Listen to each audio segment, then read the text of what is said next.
আসসালামু আলাইকুম। আশা করছি সবাই ভালো আছেন। আমি অশিক্ষিত মূর্খ মানুষ আপনাদেরকে একটা পরামর্শ দিব। চাইলে শুনতে পারেন, রাখতে পারেন। জীবনে বন্ধু নির্বাচন করার ক্ষেত্রে অবশ্যই আপনার সতর্ক থাকতে হবে। যদি আপনি বন্ধু নির্বাচন করার ক্ষেত্রে ভুল করেন, তাহলে এই ভুলের মাসুল আপনাকে সারা জীবন দিতে হবে। এমনকি আপনার জীবন দিয়েও দিতে হবে। তার চাইতে বেশি আপনার সতর্ক থাকতে হবে লাইফ পার্টনার চুজ করার ক্ষেত্রে। যার সাথে আপনি সারা জীবন থাকার পরিকল্পনা করেছেন কিংবা বাইরের সব স্ট্রাগল করে গড়ে এসে যার সাথে আপনি সময় কাটাবেন, আপনার জীবন লাইফ পার্টনার যে থাকবে তাকে যদি আপনি ভুল নির্বাচন করেন, তাহলে আপনার সারা জীবন পস্তাতে হবে এবং আপনার জীবন দিয়েও এই ভুলের মাসুল দিতে হবে।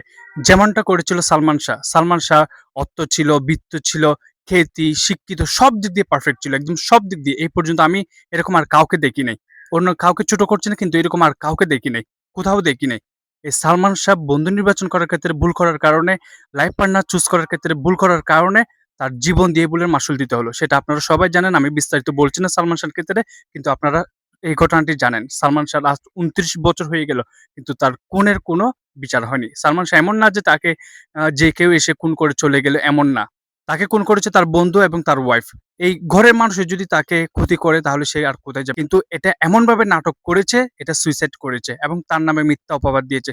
সো এরকম ঘটনা যদি আপনি জীবনে যদি না ঘটাতে চান, এরকম ঘটনা যদি আপনার সাথে না হওয়ার জন্য আপনি চান, তাহলে অবশ্যই আপনার বন্ধু এবং লাইফ পার্টনার চুজ করার ক্ষেত্রে অবশ্যই সতর্ক থাকতে হবে।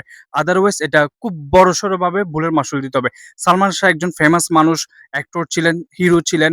তাই তার কথাটা আজ ২৯ বছর পরও বেশি আসছে। কিন্তু এরকম অহরহ মানুষ রয়েছে যাদের কথা আমরা জানি না, যারা এই সেম ভুল করার কারণে তাদের জীবন দিয়ে কিংবা অনেকভাবে পস্তাতে হচ্ছে। তাই আপনারা সবাই সতর্ক থাকবেন যাতে এরকম আপনারা ভুল না করেন। সো এটাই দ্যাটস ইট। ধন্যবাদ। আসসালামু আলাইকুম।